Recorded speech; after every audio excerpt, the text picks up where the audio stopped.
Imaginez vivre 1460 jours au-dessus d'un cadavre. Dormir, manger, regarder la télé. Marcher tous les jours au-dessus d'un mort. Et en plus, vous recevez des messages de sa part. Il vous souhaite joyeux anniversaire, vous dit « je t'aime » et envoie des petits mots affectueux. Évidemment, ça donne froid dans le dos. Pourtant, cette personne est là, enterrée sous du béton, dans votre propre maison. Tout ça à cause d'un mensonge qui a duré 1460 jours. Imaginez-vous une rue étroite, bordée de maisons basses en béton, collées les unes aux autres, avec des portails en métal, des fils électriques qui courent dans tous les sens au-dessus des toits. Vous visualisez un peu ? Ça c'est Villa Luisa Homes, un lotissement résidentiel situé à Das Marinas, une ville de la province de Cavite qui compte plus de 700 000 habitants. Il se trouve à une trentaine de kilomètres au sud de Manille, la capitale des Philippines. En général, les gamins jouent dehors pieds nus, les tricycles motorisés qui servent de taxi remplissent les rues, et il y a des sari-sari stores un peu partout. Ce sont des petites épiceries de quartier, grandes comme un placard, où l'on achète du riz, des sachets de café instantané et du shampoing à l'unité. Villa Luisa Homes, c'est ça. Un quartier populaire, mais tranquille, qui se trouve dans le barangay San Agustin 3, l'un des 75 barangays qui composent la ville. Un barangay, c'est la plus petite unité administrative des Philippines, un peu l'équivalent d'un quartier avec son propre chef élu et sa mairie. C'est un endroit où quasiment tout le monde se connaît, et où les secrets ne le restent pas très longtemps généralement. Même Gossip Girl aurait du mal à suivre. Sur Amugi Street, dans la phase 1 du lotissement, vit une famille comme il y en a des millions aux Philippines. À sa tête, Maria Evelyn Sayos Iwang, une quinquagénaire veuve depuis 2011, année durant laquelle son époux est mort, lui laissant la lourde tâche d'élever seul leurs 2 enfants. John Levy, l'aîné, étudiant à l'université, et Joanna Marie, sa jeune sœur encore adolescente. Evelyn est le genre de maman qui ne se plaint pas et fait tourner la maison sans jamais rien demander à personne. Quand on lui parle de ses enfants, elle s'éclaire. Elle veut que John termine ses études, mais aussi que Joanna ait un avenir. En apparence, c'est pas grand-chose, mais pour une veuve qui vit dans un quartier populaire des Philippines, ça représente beaucoup. Pendant 3 ans, la vie des Sayos n'est pas évidente, mais stable. Ils ne roulent pas sur l'or, mais Evelyn travaille dur pour que ses enfants ne manquent de rien et puissent faire des études. En réalité, la famille a une routine assez traditionnelle, comme celle de millions de Philippins. En tout cas, jusqu'en 2014. Cette année-là, Joanna tombe enceinte à l'âge d'à peine 16 ans. Le père de l'enfant s'appelle Ronald James Ruby. Il a dans les 20 ans à l'époque, soit environ 4 ans de plus qu'elle. Pour Evelyn, c'est un coup dur. Sa fille est encore au lycée. Alors qu'une myriade de possibilités lui tendent les bras, elle attend maintenant un bébé, conçu avec un homme qui a arrêté ses études et n'a pas d'emploi. N'importe quelle maman aurait été angoissée par la nouvelle. Pourtant, même si elle désapprouve le choix et la conduite de Joanna, Evelyn accepte la situation. Elle ravale sa déception, prend sur elle et accueille Ronald sous son toit. Aux Philippines, c'est culturellement courant. Quand une adolescente tombe enceinte, son petit ami emménage souvent chez sa famille, surtout si les futurs parents n'ont pas les moyens de se payer un logement. C'est ce qu'on appelle localement le live-in, un arrangement informel qui permet aux couples de vivre ensemble sans être mariés. Ronald s'installe donc dans la maison d'Amugi Street, et dès le départ, Evelyn le traite correctement. Elle pourvoit à ses besoins et, cerise sur le gâteau, quand le bébé vient au monde, elle donne un coup de main. Elle fait tout ce qu'une grand-mère ferait. Et même plus. En comptant le bébé, il y a maintenant 5 personnes dans une maison qui n'est pas immense. La place manque pour être vraiment à l'aise, et c'est compliqué. Disons que la nuit, si quelqu'un rêve, tout le monde suit l'histoire. Mais bon, Evelyn fait en sorte que ça fonctionne. Le logement a un étage, une arrière-cour et une fosse septique inachevée. C'est pas rare aux Philippines. Dans les lotissements populaires, beaucoup de maisons ont des éléments de construction qui n'ont jamais été terminés. Un 2e étage sans toit, un garage sans porte, une fosse septique creusée mais jamais raccordée. On construit par étapes, au rythme de l'argent qui rentre. De l'extérieur, les Sayos se débrouillent au mieux compte tenu de l'imprévu majeur qui s'est imposé. Nous sommes désormais en août 2016. Ça fait 2 ans que Ronald vit sous le toit d'Evelyn. 2 ans que cette cohabitation dure, tant bien que mal. Le 15 août, John prévient sa mère qu'il ne rentrera pas à la maison cette nuit-là. Il doit travailler sur son mémoire de fin d'études et compte rester dormir chez un ami. Evelyn n'émet aucune objection et prend note. Elle lui demande juste de faire attention et de bien bosser. Le lendemain, quand John rentre chez lui en fin de journée, quelque chose a changé dans la maison. Il parvient pas à dire quoi exactement, mais il le sent. L'atmosphère n'est simplement plus la même. En passant devant l'arrière-cour, il remarque une activité suspecte. Quelque chose a été déplacé. et le sol n'est pas tout à fait comme avant. John cherche Evelyn, mais il la trouve pas. Il demande donc à Joanna si elle sait où elle est. Sa sœur répond calmement qu'elle s'est disputée avec elle. Après ça, leur maman était troublée, et elle a décidé de partir pour Singapour pour se changer les idées. John regarde sa sœur et les questions se bousculent dans sa tête. Evelyn n'a jamais quitté la maison sans le prévenir. Surtout comme ça, du jour au lendemain. Elle ne serait jamais partie sans lui dire au revoir, l'embrasser, ou simplement lui demander comment s'était passée sa soirée la veille. C'est une maman poule, une femme qui s'inquiète pour un rien. L'idée qu'elle soit partie à l'étranger sans un mot, ou même une valise, ne colle pas du tout avec la personne qu'il connaît. Et puis, elle est partie avec quel argent? Pour l'instant, John ne comprend pas bien ce qui se joue. Il a juste un mauvais pressentiment et l'absence de sa mère. Une absence qui va s'éterniser. Et pourtant, il va bientôt discuter avec sa mère à nouveau. Sauf que, derrière ces discussions, se cache en réalité un lourd secret. Les jours passent, puis les semaines, et enfin, les mois, sans qu'Evelyn ne donne la moindre nouvelle directe. Les seuls signes de vie qu'elle donne, c'est par écrit. De temps en temps, John reçoit un SMS ou un message sur les réseaux sociaux, signé de sa mère. Elle lui envoie des petits mots affectueux, que ce soit pour son anniversaire, les fêtes ou des occasions spéciales. Le problème, c'est que c'est toujours du texte, des mots. Jamais par appel. En plus, John remarque des choses qui lui paraissent étranges. Certes, sa mère envoie des messages, mais ils arrivent parfois en retard. Pas le jour même, mais le lendemain, voire 2 jours après. Or, Evelyn est du genre à commencer à préparer les fêtes d'anniversaire de ses enfants 3 jours à l'avance. Elle n'aurait donc sûrement jamais oublié la date exacte de l'anniversaire de son propre fils. Le message serait même parti à minuit pile. Certainement pas 48 heures plus tard. Et surtout, à chaque fois que John essaie de passer un appel à sa mère, c'est non. Elle refuse systématiquement de faire des appels vidéo. N'envoie pas de vidéo WhatsApp, rien. Uniquement du texte. Des mots sur un écran. Jamais un visage ou une voix. Ni même la moindre photo. Depuis son départ pour Singapour, Evelyn n'a pas publié un seul selfie. En 4 ans, pas une seule preuve visuelle qu'elle est bien vivante et à Singapour n'a filtré. D'autant plus que quand on y réfléchit, l'histoire tient pas debout d'un point de vue pratique. Singapour est l'un des pays les plus chers d'Asie. Le loyer d'un studio coûte beaucoup plus cher que le salaire annuel de beaucoup de Philippins. Au moment de son départ en 2016, Evelyn n'avait pas d'économie substantielle, ni de contact connu à Singapour. Comment une veuve de 54 ans, seule et sans ressources, a-t-elle pu s'installer dans un pays où tout coûte un bras? Et puis d'ailleurs, pourquoi Singapour? Dans les familles philippines modestes, quand un proche part travailler à l'étranger, c'est généralement en Arabie Saoudite, à Hong Kong, à Taïwan ou au Moyen-Orient. Singapour, ça reste évidemment possible, mais c'est moins courant et c'est le genre de départ qui se prépare des mois à l'avance. On demande un visa, on décroche un contrat de travail ou à minima, on contacte une agence de recrutement.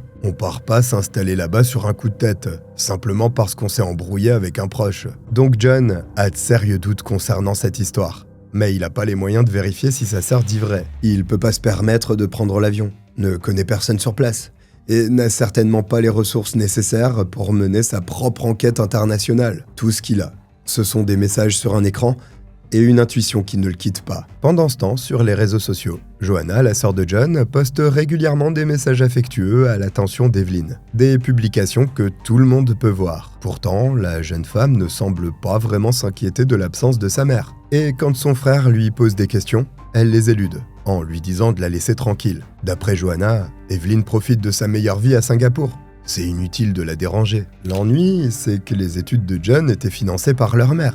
Il se demande donc comment il va réussir à payer si elle demeure aux abonnés absents. C'est à ce moment-là que Ronald commence à lui donner régulièrement de l'argent. Des sommes qui tombent sur son compte sans qu'il les ait demandées, soi-disant de l'argent qu'on lui devait. Quoi qu'il en soit, ça n'endort pas la méfiance de John, qui finit par décider d'enquêter dans son coin. Visiblement, les virements étaient pas assez convaincants. À sa manière, discrètement, et sans aucune aide, il commence par contacter les amis de sa mère, un par un, pour savoir si quelqu'un a eu de ses nouvelles. Mais chaque personne avec qui il discute lui répond la même chose. Non, aucun ami d'Evelyn n'a reçu d'appel, de message ou de visite de sa part. Personne ne l'a vue, ne sait où elle est, ou n'a reçu le moindre signe de vie depuis le 16 août 2016. Elle n'a contacté personne, sauf John.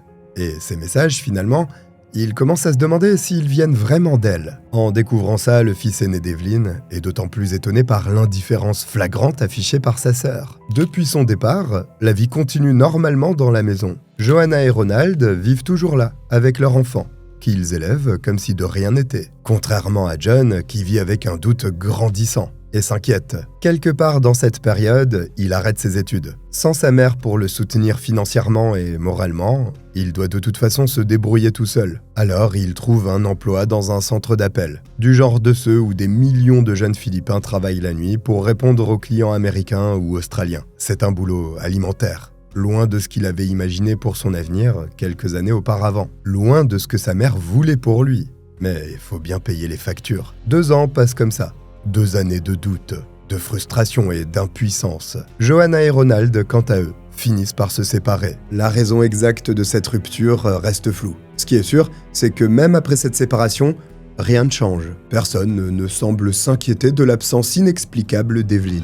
Le 7 septembre 2018, John décide finalement de se rendre au commissariat de police de Dasmariñas pour signaler officiellement la disparition de sa mère, Maria Evelyn Sayos Iwong, 54 ans. Disparue depuis le 16 août 2016. Dernière personne de sa famille à l'avoir vue, sa fille, Johanna. Pourtant, c'est John qui a dû faire les démarches, parce que personne d'autre n'a tiré la sonnette d'alarme. Suite à ce signalement, une enquête démarre. La police interroge Johanna, qui maintient sa version. Sa mère est partie pour Singapour après une dispute. Elle faisait la tête et avait besoin de changer d'air, donc elle est partie. Voilà.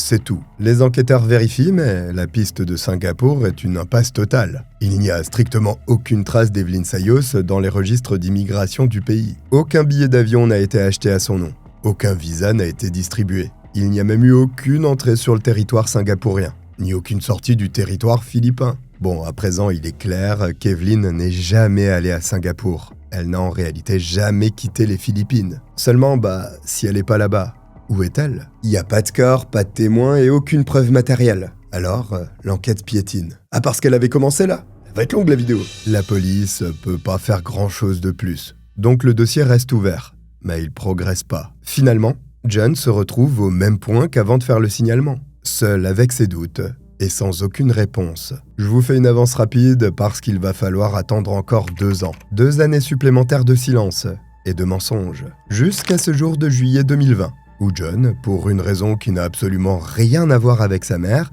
va décider de rénover sa cuisine. Et c'est un marteau-piqueur qui va faire le travail de la police.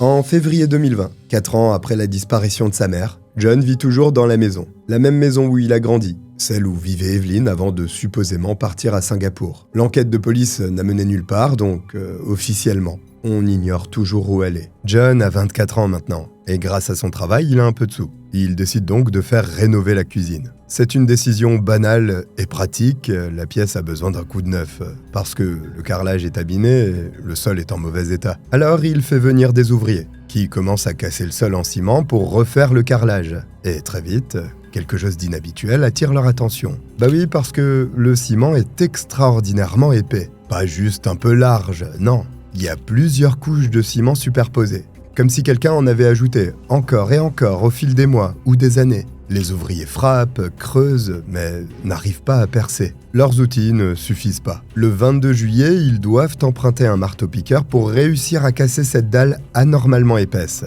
Et c'est là que les choses basculent. En brisant le ciment couche après couche, les ouvriers tombent sur des objets personnels, des pièces d'identité, un passeport, une montre, des boucles d'oreilles. John regarde ces objets et reconnaît les documents. Ce sont ceux de sa mère, Maria Evelyn Sayos, celle-là même qui est censée vivre à Singapour depuis 4 ans. Ses papiers d'identité et certains de ses effets personnels sont là, enfouis sous plusieurs couches de ciment, dans le sol de sa propre maison. Comment est-il possible que le passeport de sa mère soit là, si elle est réellement partie à l'étranger? Pourquoi quelqu'un aurait enterré tout ça sous du béton? On le sait tous, mais John pas encore. Surpris, il demande aux ouvriers de continuer à creuser. Et à mesure que le ciment cède sous les coups de marteau-piqueur, une odeur commence à se dégager de la fosse. D'abord légère, puis de plus en plus forte, jusqu'à en devenir insupportable. Une odeur dont Marie-Thèse Bibig, une voisine de 52 ans qui vit juste à côté, connaît bien, parce qu'elle s'en est déjà plainte plusieurs fois. Quand Ronald était encore là, Elle sentait régulièrement une odeur étrange, désagréable et âcre qui venait de chez les Sayos. Elle savait pas ce que c'était. Ça allait et ça venait. Ça disparaissait pendant quelques semaines, puis ça revenait, plus fort. Surtout quand il faisait chaud. Et aux Philippines, il fait chaud presque toute l'année. Marie-Tess ne s'en est pas inquiétée plus que ça. Elle l'a signalé à Ronald en lui disant que ça sentait mauvais chez eux. Et à chaque fois, quelques jours après, l'odeur a diminué en intensité. Comme si quelqu'un avait trouvé une solution temporaire au problème. Une fosse septique mal entretenue, un problème de plomberie, ce genre de choses arrive dans les quartiers populaires. Sauf que c'est cette même odeur que les ouvriers sentent à présent. Et je pense que vous l'avez compris. Ça n'a rien d'un souci domestique. Sous le ciment, les ouvriers découvrent des restes humains dans ce qui est en fait une fosse septique inachevée. Un corps en état de décomposition très avancé, enveloppé dans un sac. John reconnaît immédiatement les vêtements de la victime. Ce sont ceux de sa mère. Après avoir passé 4 ans sous une dalle de béton dans le climat tropical des Philippines, il ne reste essentiellement que des ossements. Evelyn n'a jamais quitté sa maison. Pendant des années, John a mangé, dormi et vécu ici, en marchant chaque jour au-dessus de son corps. 4 ans durant, il a reçu des messages censés venir de sa mère, alors qu'elle était là. Des suites de cette macabre découverte, qui a lieu le 22 juillet 2020 à 14h, John attrape son téléphone et appelle la police. Le lendemain, à 10h, une équipe débarque sur les lieux. Ils ont dû se dire qu'elle risquait pas de disparaître une deuxième fois. Le périmètre est sécurisé. Et les voisins sont tenus à l'écart. L'équipe procède au retrait du ciment restant dans la fosse septique, couche par couche, pour dégager entièrement le corps. Ce qui ne devait être qu'une simple rénovation de cuisine est devenu une scène de crime. Et dès 8h du matin, 2 heures avant l'arrivée de l'équipe médico-légale, la police a déjà convoqué 2 personnes au commissariat de Dasmariñas. Johanna Marie Sayos, 22 ans, la fille d'Evelyn, et Ronald James Ruby, 26 ans, son ex-petite amie. Ils sont interrogés séparément, et tous les deux avouent. Bon, maintenant ce qui suit, c'est la reconstitution du meurtre telle qu'elle ressort des aveux croisés des 2 suspects, consignés dans leur déclaration sous serment et rapportés dans le rapport d'enquête de la police nationale philippine. Remontons en arrière, parce que la famille que vous avez découverte tout au début de cette vidéo cachait quelque chose que John ne voyait pas, ou qu'il ne voulait pas voir. Depuis l'arrivée de Ronald dans la maison en 2014, des tensions s'étaient installées entre lui et Evelyn. Elle le sermonnait régulièrement sur son absence d'emploi et lui reprochait de squatter chez elle sans jamais apporter la moindre contribution. Elle faisait aussi des remontrances à Johanna concernant sa grossesse précoce et le fait qu'elle soit tombée enceinte à 16 ans d'un homme qui en avait 4 de plus. De simples reproches de mère agacée par l'attitude d'un couple oisif qui n'hésitait pas à l'envoyer bouler. Evelyn était certes prête à les aider, mais elle voulait aussi que les jeunes parents assument enfin leurs responsabilités et se prennent en main. Oui, mais Ronald ne l'entendait pas de cette oreille. Interrogée par la police, Marie-Tess, la voisine, confirme qu'elle était régulièrement témoin de disputes. Evelyn haussait le ton, Ronald se renfermait, et Johanna était tiraillée entre les deux. Selon le rapport de police, le lieutenant-colonel Richard Hang, chef de la police de Dasmariñas, a établi que le mobile du crime était, je cite, « une haine intense de Ronald envers la victime ». Il détestait Evelyn parce qu'elle lui rappelait qu'il n'avait pas de boulot et ne supportait pas qu'elle essaie d'asseoir son autorité sur lui, peu importe que la maison dans laquelle il vivait ne soit pas la sienne. Ronald n'arrivait plus à encaisser le fait qu'on pointe sa fainéantise du doigt. On critique pas un homme dans son domaine d'expertise. D'après l'enquête, il aurait progressivement instillé du ressentiment chez Johanna envers sa propre mère, jour après jour. Semaine après semaine, il l'a retournée contre celle qui les entretenait et les aidait avec leur enfant. C'est cette femme-là qu'ils ont tuée, juste parce qu'elle a osé leur dire de se bouger. Selon les aveux des 2 suspects et le rapport de police, le meurtre a eu lieu le 16 août 2016 dans la matinée. À ce moment-là, John est absent de la maison. Il est parti travailler sur son mémoire, exactement comme il l'avait dit à sa mère la veille. Ronald et Johanna, eux, sont seuls avec Evelyn et le bébé. D'après les déclarations faites par la jeune femme, le meurtre était prémédité. C'était pas un accident, une dispute qui dégénère ou un geste impulsif commis sous l'effet de la colère. Il y avait un plan derrière. Ronald et Johanna ont choisi de tuer Evelyn ce jour-là, parce que John était absent. Peu avant sa mort, elle est à l'étage. On l'appelle pour lui demander de descendre parce qu'il y a une surprise pour elle en bas. Naturellement, Evelyn descend l'escalier pour voir ce que c'est. Sauf qu'il n'y a pas de surprise. Et dès qu'elle tourne le dos à Ronald, il la frappe au niveau du crâne avec un marteau. La victime s'effondre, mais ne meurt pas. Elle est encore en vie et respire toujours. Ronald ordonne alors à Johanna d'aller chercher un couteau dans la cuisine. Et elle obéit. Une fois l'arme en main, l'homme poignarde Evelyn. pas une fois ou deux. Il lui porte 5 coups de couteau dans la poitrine et 2 dans le cou. Ce sont ces 2 derniers qui ont sectionné l'artère carotide et la veine jugulaire d'Evelyn et l'ont tuée. La cause officielle du décès est une exsanguination. En langage courant, elle s'est vidée de son sang. Le rapport d'autopsie mentionne également des contusions cérébrales au niveau du cervelet et des lésions aux os occipitaux situés à l'arrière du crâne, causées par les coups de marteau. Et puis, il y a les blessures de défense. 2 plaies incisées à l'avant-bras droit, ce qui suggère qu'Evelyn a levé le bras pour se protéger des coups de couteau. Elle s'est débattue et a essayé de repousser le couteau avec ses mains. Elle a donc très bien compris ce qui lui arrivait, possiblement en constatant que sa propre fille ne levait pas le petit doigt pour lui venir en aide. Ce qui se passe après le meurtre est peut-être le détail le plus glaçant de toute cette affaire. Ronald se lave, se douche, se change, nettoie les traces, puis il prépare à manger et sert le repas à Johanna, alors qu'ils viennent de massacrer la propriétaire de la maison. Et il se pose tranquillement pour manger. Ensuite, Ronald traîne le corps d'Evelyn jusqu'à la fosse septique inachevée, dans l'arrière-cour, celle-là même que John avait remarquée en rentrant le lendemain, sans comprendre ce qui avait changé. Ronald jette le corps de la victime à l'intérieur, ainsi que tous les documents et objets retrouvés avec elle. En gros, tout ce qui pourrait permettre d'identifier la dépouille d'Evelyn, il l'enterre avec. Il ne garde rien, pas de souvenirs, pas de trophées. Il veut que cette femme disparaisse complètement, qu'il ne reste aucune trace d'elle dans cette maison. Ronald se débarrasse ensuite des armes du crime, le marteau et le couteau qui n'ont d'ailleurs jamais été retrouvés. Puis il se procure de quoi faire du béton. Il mélange le tout lui-même et coule une première dalle sur le corps de la mère de sa copine. Le 25 juillet 2020, 3 jours après la découverte du corps, une enquête de suivi est menée dans le quartier. Et il s'avère que Marie-Tess, la voisine, se souvient très bien de la journée du 16 août 2016. Elle a même vu Ronald faire son ciment ce jour-là.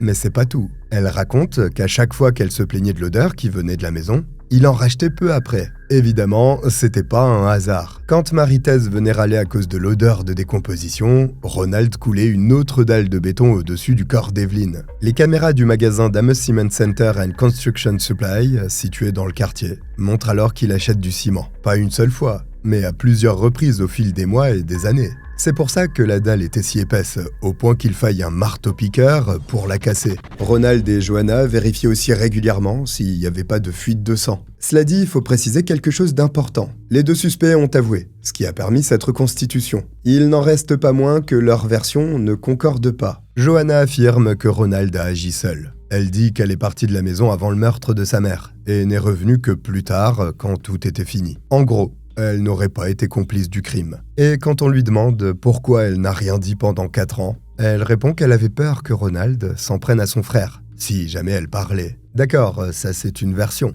Or, son ex raconte une toute autre histoire. Lui soutient que Johanna était présente, et que c'est bien elle qui lui a apporté le couteau avec lequel il a achevé Evelyn. 2 versions, 2 récits, une seule victime. L'horreur de ce qui s'est passé dans cette maison est maintenant connue, à quelques détails près. Reste la question de la justice, qui, elle, est loin d'être réglée.